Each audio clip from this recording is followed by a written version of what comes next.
আসসালামু আলাইকুম। কেমন আছেন সবাই? আশা করছি সবাই ভালো আছেন। আলহামদুলিল্লাহ, আল্লাহর রহমতে আমিও ভালো আছি। আজকে শেয়ার করছি হোমমেড বার্গারের রেসিপিটা।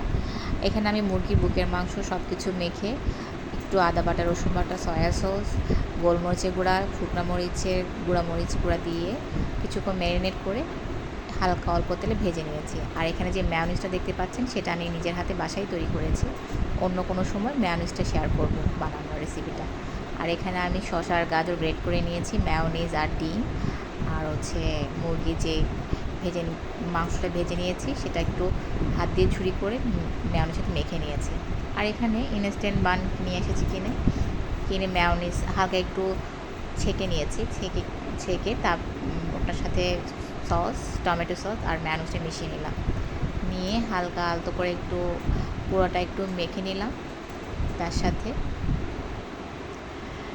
এখন আমি সেটার সাথে মেখে নিয়ে আমি ওই সব মাখানো মুরগির মাংস আর ডিম, শসা, গাজর যেটা মেখে রেখেছেন মেয়োনিজের সাথে সেটা দিয়ে দিলাম। দিয়ে সম্পূর্ণ ছড়িয়ে দিলাম।